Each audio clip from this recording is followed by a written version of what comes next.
지옥의 문이 열렸습니다. 2011 펩시 업앤다운 매치.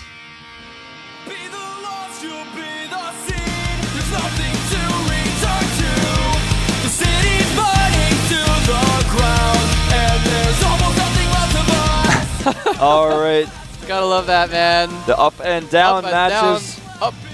I was wondering, you know, I didn't even see that yesterday, so I was like wondering what Doa was doing. He was doing like the thumbs up, thumbs down thing. I was like, alright, that's a fun little thing you came up with. I didn't understand it. I didn't realize that he saw the Koreans doing it too. They did it last season also. It's their little thing, and they always show it before the English stream. I thought it was a mistake, but it's actually true. You can notice that our names now say our Twitter IDs. You can follow us both there. I am Moletrap. With me is Wolf. You can check out our Twitters down there. Please tweet at us. Please Tell tweet us at us who you think is going to win today. Because yesterday, I had some people tweet me, and they're like, you know what? I think Taja's going to upset. I mean, not Taja. Maybe I'm a little Freudian slip there. I think Jakji's going to upset. and he ended up upsetting, so able to give some kudos to those fellows who knew about it ahead of time. Yeah. But anyway, so yeah, follow us on Twitter and, of course, GOMTV's Twitter. I just want to give some kudos as well to ESV TV. That's, of course, the Icy Cup Weekly. They changed the name to ESV. The winner of that will actually get a Code A spot in November, so that's a pretty big announcement. So just keep that in mind. Yeah. Ooh, wow. So another Code A spot for a tournament. Pretty important. Yeah, you know, I actually... Mike's, like, having some issues. I actually heard, like, I don't understand very much Korean yet at all, but I heard Marine King talking about Icy Cup with his coach in the makeup room, so I wonder if he's planning on trying to, I don't know, enter that. I mean, obviously, if he wins today, he doesn't need a Code A spot, but I mean, like, I don't know. It's a big deal to Koreans, actually. A lot of good Koreans are playing in those tournaments, so that's kind of cool. Yeah, definitely. Anyway, so yesterday, if you joined me and Doa, you would, for the entire 5 hours of casting, you would know that Lucira ended up with 5 wins and 2 losses. Jakji with 5 wins and 2 losses. They both advanced. Czech with 4 and 4. MC with 1 and 3, and Kyrix and 0 and 4. Now, if you didn't watch yesterday, you're going, wait a second. How did Lucira play 7 games and Kyrix only play 4? Well, that's because we actually had 2 rounds of tiebreaker matches between Czech, Lucira, and Jakji yesterday. Yeah, if you guys didn't watch those, definitely go back and tell your friends who haven't watched them to watch the VODs, because they were some awesome matches. They were actually really good. Here's today's group. You can see StarTale, TricKsteR, and TSL JYP, former teammates, 2 Protosses in this group. And you can even see TricKsteR wearing his old TSL jersey in that photo. It's a pretty intense group, I have to say. I can't really even pick a player out of this group and say, well, I don't know if they have the potential to make it. JYP is one of those newer guys. We haven't seen as much of him, but he's definitely got the potential to make it, I would say. Yeah, I think JYP he's definitely like the weakest link, but that doesn't mean I'm going to count him out right now. I'm going to almost count him out, but not quite entirely. He's a very solid player. He's got really good micro. His micro is really impressive, so... we might see some sort of timing attacks from him. Blink Stalker play is really one of those things he likes to do. I mean, I know you guys haven't seen him that much in the GSL, but I've seen him a lot outside of the GSL, and he's a pretty awesome player. Excellent. Good stuff. Yeah, I mean, I remember casting him a little bit in Code A this last season when he did get to the round of 8. Only got to the round of 8. He looked solid. He didn't really impress me, but he looked solid. Yeah. I remember he made like a couple mistakes here and there. His macro wasn't the best ever, but... He's definitely a solid player. Yeah. And you know what? Solid play is what it's about sometimes. So. Yeah, it definitely is. I mean, we've seen some players play not as solid as they had in the past and slip out of Code S. Marine King is actually in this group. Oh, excuse me, guys. Moletrap's got a little bit of a cough. But I was coughing, but what I was trying to say instead of coughing is that MC and Marine King...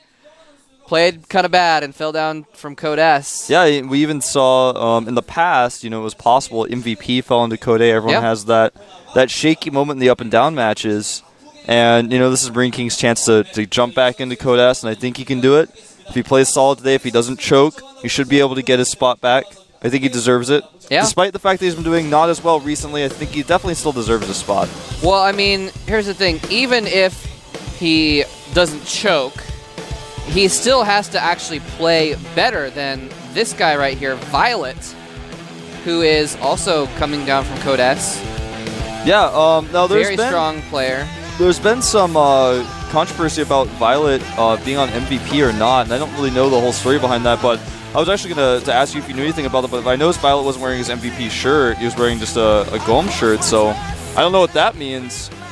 I don't know, man. I heard it as a rumor, and then I dismissed it. Yeah, that's what happened with me, and then I saw someone tweeted it that knew what they were talking about, but I don't remember who that was anymore, so I don't know how actually legit that is. I was gonna ask Drewby about it, but I forgot.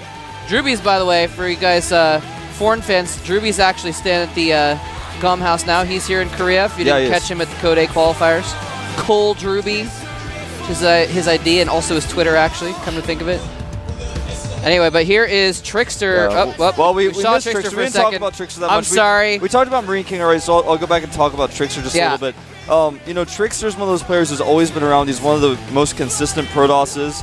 But I have to say, his play as of late warrants a spot in the up and down matches, and I'm not sure if he's going to be able to make it out here today. He's going to have to play extreme low. He's going to have to play top notch to have a chance at getting out of this group. The up and down match groups are so difficult to get out of. If you make just a few mistakes, you're out of there. You just can't keep up with the other players' scores, and you're just done. Yeah. Yeah, I mean, I think, yeah, TricKsteR and Marine King Prime are kind of in the same category in my mind of players who are capable of a lot and who have just been kind of like not really bringing it lately. Yeah. Well, Taja, you know, you guys haven't seen that much of him because he only played in the Team League and just got into Code A. Taja's actually someone I feel personally belonged in Code S before he was in Code A. This guy is an awesome player. He's shown his skills time and time again. Even does extremely well on the ladder. Just practices really well. Used to be on ZenX, joined Slayers, and has improved even more since joining Slayers. He's a great player all around, a nice guy as well. He's really nice to meet in person. And this guy, I think, is definitely Code S material. And I think, if anyone, he is the guy who's definitely going to get out of this group. Yeah, he definitely has a strong shot at it. I mean, he's up and coming, and he's really going to have to, you know, I don't know if he's going to be used to the pressure, is guess what I'm getting at, because if he brings his A game and he really plays his best, yeah, man, he can go ahead and all-kill teams in the Team League. He can play against the top-level players and win, but he's going to have to bring it. And here is, of course, JYP. I've already gotten one tweet defending him. JYP like has a bunch of fans that like swear he's the best player ever. Well, he is really good, man. So I just haven't seen enough of him yet to really be impressed. So I don't know. We're gonna see what he's made of today, man. This is his chance to make it into Code S. And once again, he is sitting in the mysterious, magical 5th booth that is not actually behind us. Yeah, where is that? I don't know how they do that, man. How do they do that? How is that possible, actually? I hadn't even considered that. I think they must tape someone in their booth, like, warming up ahead of time and then, like, I guess swap them possible. out or something. That's, like, crazy. I don't know how they would do that. Maybe there's actually, like, an invisible booth that only the players and the camera can see. I don't know. They show, maybe they show Violet, and then while they're showing the other 3 players, Violet gets out of his booth, and JYP gets in the booth and plugs in his own keyboard. Why are you trying to explain this, man? It's actually just an illusion. You're like trying to get into the intricacies. I wanted there to be a 5th booth. Moletrap, stop ruining my dreams. Hey, you're the one that spoiled freaking the Easter Bunny for me, man. Don't get me started. Well, yeah, I did. I was actually the one who spoiled the Easter Bunny for Moletrap, and hopefully I just didn't spoil it for anyone else. And when I say spoiled the Easter Bunny, I didn't mean anything. I don't know what. Yeah, I don't know what you guys are thinking. Don't he's the one that told me about the Easter Bunny being real. That spoiled it Ruining for me. lives everywhere at the I GSL. wasn't sure. It was like I hadn't checked the spoilers yet. I hadn't checked the results to see if the Easter Bunny was real, and Wolf like did a spoiler. Don't you love when people are like, spoiler alert, so and so wins, and you're like, come on, you just like didn't even give me time to close my ears. Yeah. Well, when I was a kid, man, I could have sworn I saw the Easter Bunny. I could have sworn he was orange and big, and I told my parents, man, that next morning, I was like, I saw him put the candy in the basket. Oh my God, he's real. Must have been a dream, I don't know, but I saw him. He actually just stops being real after you stop believing in him, but when you believe in him, he is real. Like, he actually did put the candy in there. You know, sometimes as a kid, well, we'll talk about our childhoods in just a minute, actually, because we're going to get into game number 1 here in just a minute. Violet on the left, sporting a GOM jersey. TricKsteR on the right, sporting his new Startail jersey. We're going to find out who is going to take an early leading the up and down matches here at the GSL. Everything's on the line today. Everything is. It's the up and down matches. Protoss versus Zerg. TricKsteR, one of the few Protosses left in Code S. Can he stay in? Let's find out at the GSL.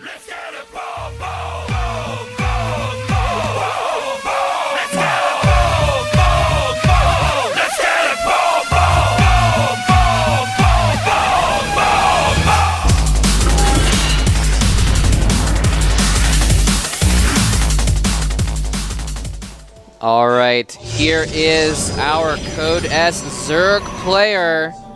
Has fallen down to the up and down matches, but he has come up through the floor. No MVP listed there, so. Yeah. This is like one of those times where I found out that TricKsteR was on TSL. I mean, I was no longer on TSL, and it was like really funny. I talked about it on air, and then everyone's like, this is public knowledge. I was like, oh. And here he is, in fact. Started!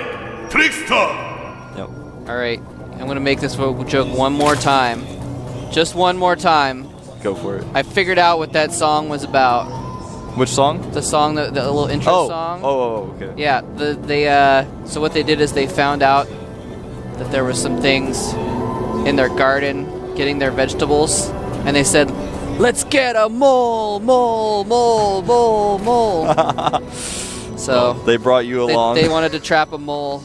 That's what they're singing about. It's all about me. That song is about me. Trap. You're not a mole. You're a mole trap. You trap moles. I'm gonna trap moles. So Violet and TricKsteR. The Overlord has already seen exactly what TricKster's doing. And he's gonna expand on. He didn't block the hatchery. Just barely didn't get it. It's very unfortunate when that happens. That's something I want to talk about. I mentioned it very briefly during the intro. TricKsteR's one of very few Protosses left in the GSL. MC has fallen. We've got TricKsteR left. We've got Genius left. We've got Hong left. You know, not very many Protosses remain in Code S. And it's funny because I think even at the lowest point for Zerg, there were never this few. I think we've got about 5 left now in total. And if TricKsteR falls out, I think there'll be 4. That's a small number of Protosses in the GSL. Yeah. Something I want to point out real quick, just looking at some stats on these guys. TricKsteR's got a lot of games under his belt. Violet doesn't have quite as many to look at, but if you do look at his stats, he's pretty good against Protoss. He's about half and half in his record. You know, he's played some decent players. He beat any pro at some point. He beat Ace. But, you know, it's not like his strongest matchup. Violet's actually undefeated in Zerg versus Zerg right now, so it's actually too bad for him that there's no other Zergs. And whoa, very quick third hatchery at the top that TricKsteR has no idea about.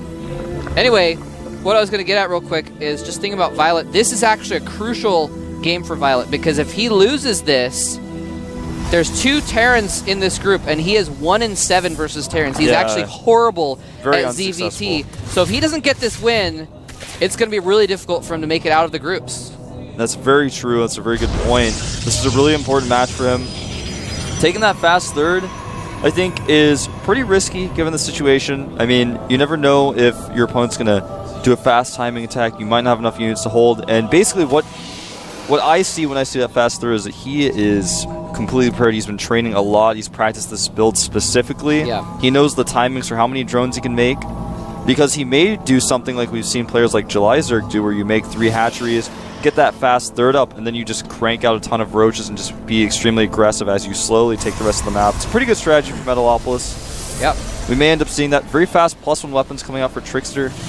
And I mean, that's the thing about the Forge Expand is, yeah, you get a very fast expansion, you secure it with just minimal effort, with just a single cannon if you do it right, but then you can't move out for like until 8-9 minutes into the game, you know, at the earliest. So well, I mean, maybe with a couple zealots, but you can't move out. So you're basically saying, all right, I'm going to get this expansion, but in exchange, Zerg, you can do whatever the flip you want for about 8 minutes. Yeah, that's exactly true.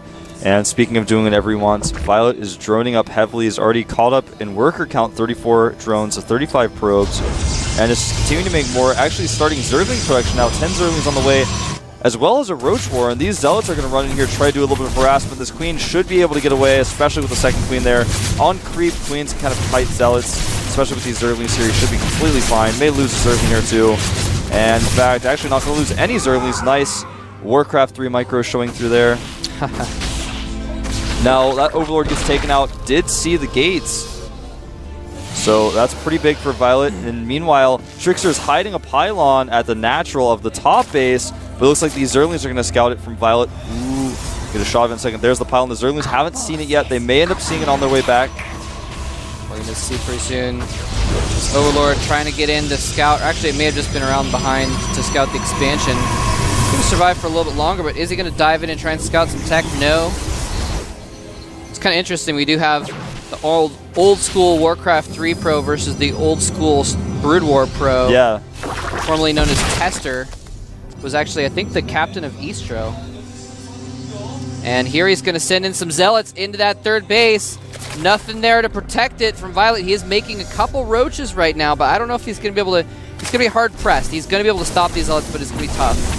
Yeah, these roaches will pop out at this base over here. He may attack with his drones to try to save the hatchery, but if he does, he's going to lose a lot of those drones. Zealot's going to work very quickly. A little bit of indecisiveness on TricKsteR on what he wants to target here, and in fact, he's actually going to get out without killing very many drones at all.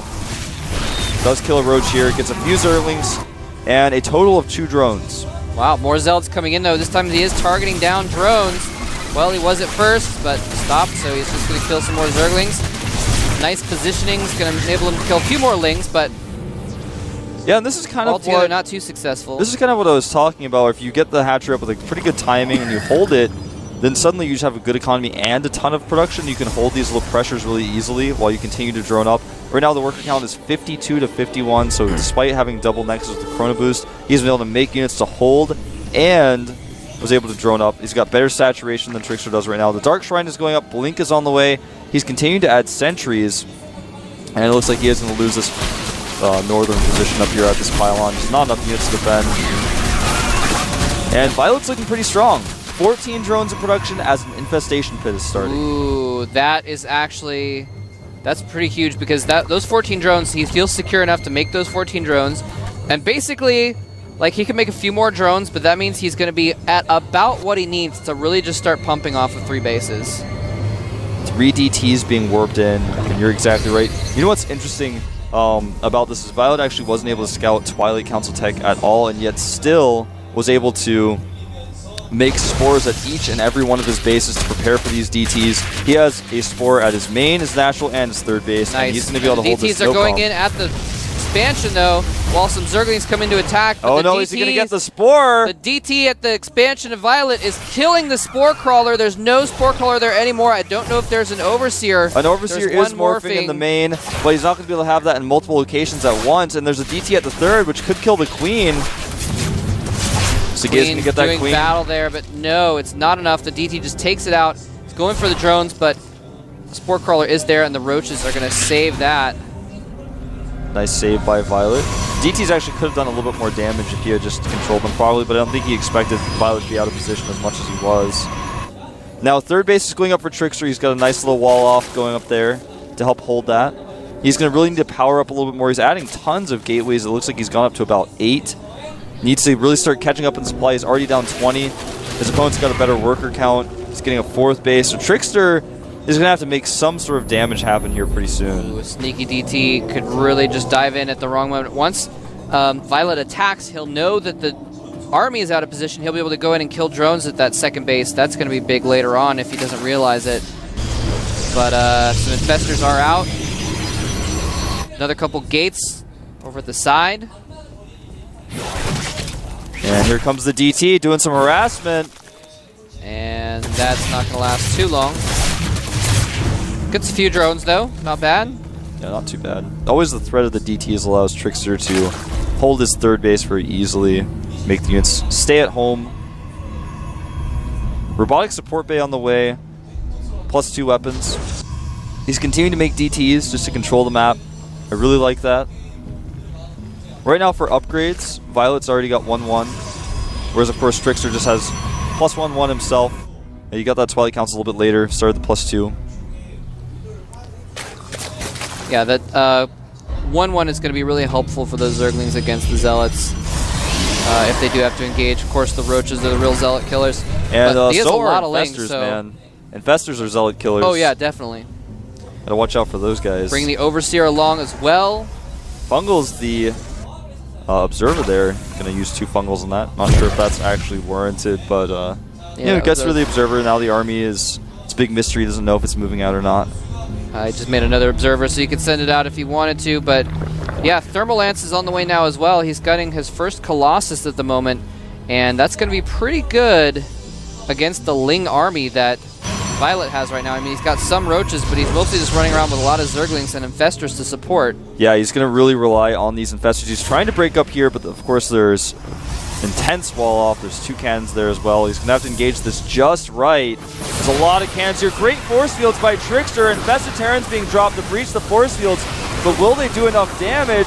Roach is not really engaging here. More cannons finishing for TricKsteR. He's doing a great job to hold this, but there's so many Infested Terrans coming from the left side of the Nexus. Oh, and he's just going to target down the Nexus, I think. I don't know if he's going to be able to kill them off in time. Yes, he will. Yeah, the Colossus helping out so much here. He will be able to clean that up. Violet's Infested Terrans don't get the +1 weapon upgrade that the Zerglings get, so he's not able to, use that upgrade to his advantage, whereas TricKsteR, of course, shuts those Infested Terrans on very quickly. Violet just made 50 more Zerglings, though. He is not done being aggressive yet, and you're right. He's gotten a 4th base, and he's like, all right, you know what? That's all the bases I need. From now on, it's just attack. Exactly. This is a really common Zerg style, especially on Metalopolis. I like that Violet is making a macro hatchery. God, 16 Mutalisks. I think he already made a couple, too. I think that might be close to 20 mutas. 21 mutas in total will be out. There's a huge switch, just completely sacking the Infestor tech, not making any more Infestors. Keeping alive the ones that he had. He didn't really lose any in that fight, but yeah, he still got them all right there. I love that he's making this Mutalisk switch, because even though his opponent has a heavy Stalker army, he still has a very mobile Mutalisk force that he can use there at close air positions. Yeah. And the more Colossi TricKsteR makes, the stronger those mutas are going to become. Because basically, if TricKsteR moves out of his base, 25 mutas end up in his main, just killing all of his tech buildings. And the Infestors can slow down the army, do all sorts of things to harass TricKsteR as well. So it's a really good composition by Violet. He's making more. Oh my god, he's going to have like 30 Mutalisks. Yeah, and he's, just switching to this so quickly. Now, TricKsteR is making photon cannons at home, but fortunately they're not going to be up in time. These probes are going to go down so quickly. And I think he's just going to target down the Nexus. Yeah, he can just do that. The Stalkers are going to blink up here, taking a lot of damage on that Nexus. Is he going to go for it? Nope, decides to get away. Doesn't want to engage the Stalkers, but here's the thing again. TricKsteR has to keep those Stalkers back now. See, here's his Sentries and his Colossi falling back now. He can't move out with the threat of those Mutalisks right now. A lot of Zerglings in the middle of the map attacking, drawing the army away yet again. Now Violet may decide to go in and target down that Nexus because it's very low on hit points. And with the additional mutas you were talking about, he's going to have so many, but the Stalkers blink under the mutas. I think Violet has enough, and Violet realizes this. He's going to trade here pretty effectively against these Stalkers, and most Zergs would have just run away, but Violet says, no, I'm sorry, I just have enough mutas to beat this army. He's doing a really good job of spreading, but actually, with the next warp in of Stalkers, that is going to drive him away. Does get driven away, but that was a pretty decent trade for how many mutas he ended up losing. Is not that many. He kept the Stalker count lower, so if he continues to make mutas, it's going to get out of control. Greater Spire's on the way as Storm and Neural Parasite begin to finish. Yeah, Neural Parasite finishing is going to be a big deal because he's got all those Infestors. They all have good energy now. And there's Colossus. If he takes over those Colossus, it's going to be a huge deal. In fact, he just needs to hold this attack. Maybe necessary to hold this attack. Those Colossus are going to eat his Lings so fast if he doesn't. Here he goes in. Neural Parasite's not finished yet. He's forced to engage. He fungals everything, drops down a ton of Infested Terrans. The Muta's engaging as well, and that may just be the damage he needs to actually hold this off. The Lings are all dead, but the Mutas are going to clean up, and it looks like he's going to hold. Yeah, I think this is the exact same reason why we saw him attack those Stalkers earlier, was so they could keep the Stalker count low. All the rest of his units, the Infestors, would buy him enough time. Then once he had enough, once the Stalkers attacked, the Mutas would just clean up everything else. He wouldn't really need that many Corruptors for the Colossi. And in fact, he's making 11 more Corruptors. Why? Because, not because of the Colossi, but because his Greater Spire is finishing. Yeah. It's going to get pretty nasty after that. Some nice target firing by TricKsteR, by the way, at the end there, using his last Colossus to finish off most of those Infestors, so they won't play a role in the next battle unless he makes more. But that's 8 Broodlords. 9 Broodlords morphing now. that is actually really scary. That is really scary, and he's got tons more Corruptors to support as well. TricKsteR trying to remax here, but just cannot keep up with the production of Violet. You know, he's warping in Zealots, which are going to be basically useless in this case, but I mean, he has to warp in Zealots because there are a lot of Zerglings. It's just he can't keep up with the production. He can't make as many units as Violet can, as quickly as Violet can. You know what I think has been something that TricKsteR might have lost the game as a result of is he has not harassed Violet at all. He like set those Zealots into the third at the beginning of the game. He hasn't done anything else since then. He hasn't tried to harass with Stalkers. He hasn't tried to like send in DTs. And Violet's been relatively well defended against that, but you gotta do some kind of harassment. You can't just let the Zerg just sit there and macro. Yeah, and you're right. You didn't do really any timing attacks or anything like that. The Stalkers are going to blink under the Broodlords, but that's not even going to be close to enough. Violet's going to crush through this army. Broodlings and Zerglings killing Archons. That's a sight to see. And even morphing Broodlords literally in the middle of the battlefield here. That's how ahead Violet is at this point. Archons running away from Mutalisks. It's a sad day when the Archons have to run from Mutalisks, but he does indeed. The Probes are having to run away as well. Broodlords just raining down death upon the Protoss army, and TricKsteR has nothing to respond to this. There are actually more Broodlords than there are Stalkers right now.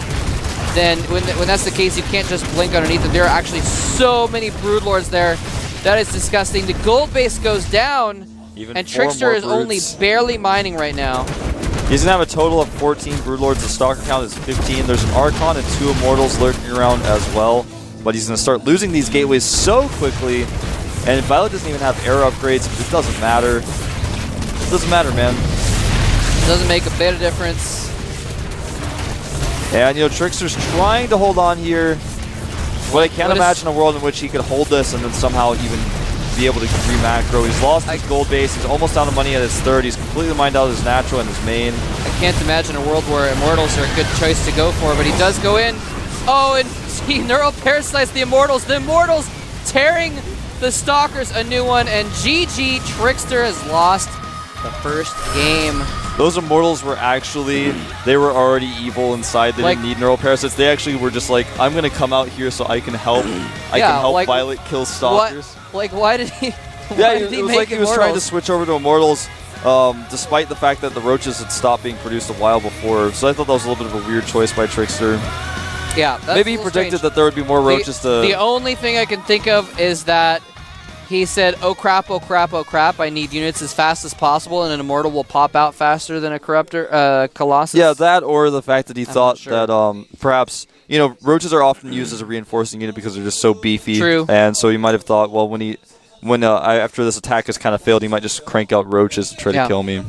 But yeah, Violet kept TricKsteR back the entire game.